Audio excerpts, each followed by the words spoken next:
Right. త్వరలో జరగబోయే కేంద్ర కేబినెట్ రీషఫ్లింగ్‌లో పెద్ద డెవలప్‌మెంట్ జరిగే అవకాశం కనిపిస్తుంది. అఫ్‌కోర్స్ కేంద్ర కేబినెట్‌లో మార్పులు, చేర్పులు, కొత్త వారికి అవకాశం ఇవ్వటం, లేదంటే పాత వారిని పక్కన పెట్టడం, ఉన్న వారిలో శాఖలు మార్చడం ఇవన్నీ జరుగుతూ ఉంటాయి. కానీ చాలా అరుదైన ఎక్స్‌పెరిమెంట్ ఒకటి జరగబోతుంది. అరుదైన అంటే ఐ మీన్ ఎలా అంటే గతంలో బాగా గ్యాప్ వచ్చింది కదా! దాదాపు 2 దశాబ్దాలుగా అటువంటి పరిణామానికి దారితీసింది. అటువంటి పరిణామానికి గ్యాప్ వచ్చింది. ఆ పరిణామం ఇప్పుడు జరగబోతుంది. అదేంటంటే భారతదేశానికి ఉప ప్రధాని నియమితులు కాబోతున్నారు. మనకి లాస్ట్ టైము 2002, 2004 మధ్య లాల్ కృష్ణ అద్వానీ ఉప ప్రధానిగా చేశారు. అప్పుడు వాజ్పేయి ప్రధానమంత్రిగా ఉన్నారు. అంతకుముందు చాలామంది చేశారు. ఫస్ట్ సర్దార్ వల్లభాయ్ పటేల్, తర్వాత మొరార్జీ దేశాయ్, తర్వాత చరణ్ సింగ్, తర్వాత జగజీవన్ రామ్, తర్వాత యశ్వంతరావు చవాన్, తర్వాత దేవీలాల్, నెక్స్ట్ ఏడవ ఉప ప్రధాని లాల్ కృష్ణ అద్వానీ 2002, 2004. ఆల్మోస్ట్ 2 దశాబ్దాల తర్వాత అంటే 22 సంవత్సరాల తర్వాత మేబీ దేశానికి ఉప ప్రధాని నియమితులుగా అయ్యే అవకాశం స్పష్టంగా కనిపిస్తుంది.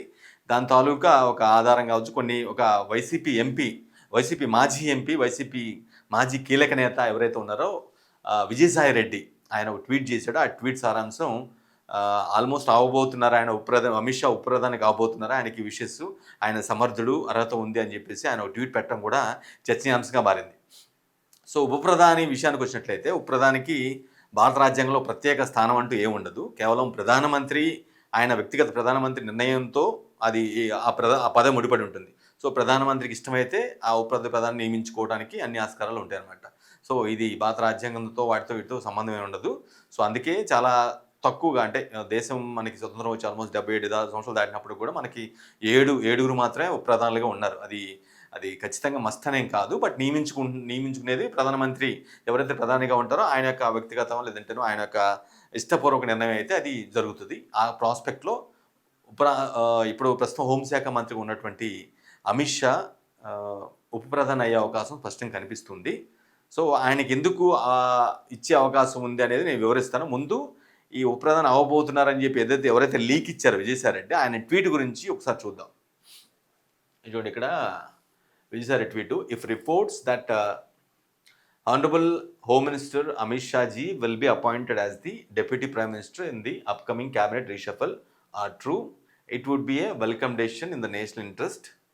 He has repeatedly demonstrated decisive leadership and administrative ability and political acumen, making him well deserving of such a responsibility. It would also be fitting for him to occupy a position once held by Sardar Vallabhbhai Patel. So ఆయన ఏమంటారంటే, if reports కొన్ని వార్తలు కావచ్చు, ఇవన్నీ కూడా నిజం అనుకుంటే, అంటే వస్తున్న వార్తలు నిజమే అయితే, అండ్ దాని సారాంశం ఏంటంటే will be appointed as home minister Amit Shah will be appointed as deputy prime minister in the upcoming reshuffling. అంటే క్యాబినెట్ పునర్వ్యవస్థీకరణలో భాగంగా ఆయన హోంమంత్రిగా కాకుండా డిప్యూటీ ప్రధానిగా అయ్యే అవకాశం ఎక్కువ ఉందని చెప్తున్నారు. Reshuffle are true, it would be a welcome decision. ఇది ఒక ఆహ్వానించదగ్గ పరిణామం in the interest of country. జాతీయ ఇంట్రెస్ట్, అంటే కంట్రీ యొక్క సౌలభ్యం కోసం అది మంచి పరిణామం అన్నట్టుగా అంటున్నాడు. It has repeatedly demonstrated decisive leadership. నిర్ణయాత్మకమైన నాయకత్వాన్ని ఆయన పలుమార్లు చూపించుకున్నారు కూడా. అడ్మినిస్ట్రేటివ్ పరిపాలనా దక్షత కూడా ఆయనకు ఉంది. అండ్ పొలిటికల్ యాక్యుమెన్, అంటే రాజకీయ వ్యూహాలు పనటంలో కానీ, రాజకీయ నిర్ణయాలు తీసుకోవడంలో కూడా చాలా బ్రెయిన్ షార్ప్ ఉన్నటువంటి వ్యక్తి. Making him well deserving of such a responsibility. అటువంటి పదవి గనక అలాంటి పదవికి ఆయన అర్హుడు అనే ప్రాస్పెక్ట్ వచ్చేలాగా ఆయన ట్వీట్ చేయడం జరిగింది. సో ఇది ఇప్పుడు క్యాబినెట్ రీషఫలింగ్లో జరిగితే ఒక పెద్ద ఆల్మోస్ట్ 2 దశాబ్దాల తర్వాత జరిగిన పరిణామం జరిగే అవకాశం అయితే కనిపిస్తుంది. ఎందుకంటే ఆయన చాలా చాలా చాలా సంవత్సరాలు ఎంపీగా ఉన్నారు. విజయసాయి రెడ్డి చాలా ఎంపీగా ఉన్నారు. అక్కడ ఢిల్లీలో ఉన్నటువంటి కేంద్ర పెద్దలు ఆల్మోస్ట్ కాంగ్రెస్లో వాళ్ళైనా సరే, బీజేపీలో ఉన్న వాళ్ళైనా సరే కొంత పరిచయాలు ఉన్నాయి, ఆయనకి దగ్గర సంబంధాలు ఉన్నాయి. సో అంత ఈజీగా వేగ్గా అయితే ఆయన ట్వీట్ పెట్టరు కాబట్టి మేబీ అయ్యే ఛాన్స్ అయితే స్పష్టంగా కనిపిస్తూ ఉంది. ఉప ప్రధాని ఎందుకు ప్రధానమంత్రి ఈయనకి ఇద్దాం అనుకుంటున్నాడు అనే విషయానికి వచ్చినట్లయితే, వాళ్ళిద్దరు బాండింగ్ గురించి మనకు తెలిసిందే. గుజరాత్లో ఆయన ముఖ్యమంత్రి ఉన్నప్పుడు ఈయన హోంమంత్రిగా ఉన్నారు. చాలా కాలం ఇద్దరు కలిసి ట్రావెల్ చేశారు. ఎన్నో కేసులను ఎదుర్కొన్నారు ఓ మాట చెప్పాలంటే. అటువంటి వ్యక్తి, అదిగాక 2014లో బీజేపీ ప్రభుత్వం అధికారంలో రావడానికి ఒక కీ పిల్లర్ ఈయనే. ఎందుకంటే యూపీలో 80 సీట్లు ఉంటే 73 ఎంపీ సీట్లు గెలిపించినటువంటి వ్యూహకర్త ఈయనే. సో, మోదీ ప్రభుత్వం అధికారంలో రావటం కోసం 2014 అధికారంలో వచ్చిందంటే, ఖచ్చితంగా ఇతని కాంట్రిబ్యూషన్ ఏదైతే ఉందో, అది ఖచ్చితంగా మనం గుర్తించాల్సిన అవసరం ఉంది. అటువంటి వ్యూహం ఎందుకంటే బీజేపీ అక్కడ రాష్ట్రంలో అధికారం లేదు. అయినప్పటికి కూడా జనరల్ ఎలక్షన్స్ జరిగినప్పుడు దాని ఇంపాక్ట్ క్రియేట్ చేసేలా చాప కింద నీరులా చొచ్చుకుపోయి బీజేపీ వైపుకి రాష్ట్ర ప్రజలందరూ కూడా ఉత్తరప్రదేశ్ అంటే దేశంలోనే పెద్ద రాష్ట్రం. ఆ రాష్ట్రంలో ప్రజలంతా కూడా పార్లమెంట్ ఎన్నికలకి బీజేపీని ఆల్టర్‌నేట్‌గా ఎంచుకునేలాగా చేసినటువంటి అరుదైనటువంటి వ్యక్తి. చాలా రాజకీయ వ్యూహాలు తెలిసినటువంటి వ్యక్తి. దేన్నైనా సరే అంచనా వేసి ఏం చేయాలి? ఏదైనా ఎక్కడైనా జరిగితే, ఎక్కడైనా లోపం జరిగితే, ఆ లోపాన్ని ఎలా పూరించాలనేది తెలిసిన వ్యక్తి కాబట్టి, మేబీ ప్రాబబ్లీ ఖచ్చితంగా ప్రధాని మోదీకి వాళ్ళిద్దరికి చాలా చాలా దశాబ్దాలుగా వాళ్ళ అసోసియేషన్ ఉంది కాబట్టి, ఆయన నిర్ణయించుకునే అవకాశం అనేది కనిపిస్తుంది. ఖచ్చితంగా ఈయన ఉప ప్రధానిగా పెట్టుకుంటే బావుంటుందనే ఒపీనియన్‌కొచ్చి ఆయన నిర్ణయం తీసుకున్నారేమో అనిపిస్తుంది. మేబీ జరిగే అవకాశం స్పష్టంగా కనిపిస్తుంది.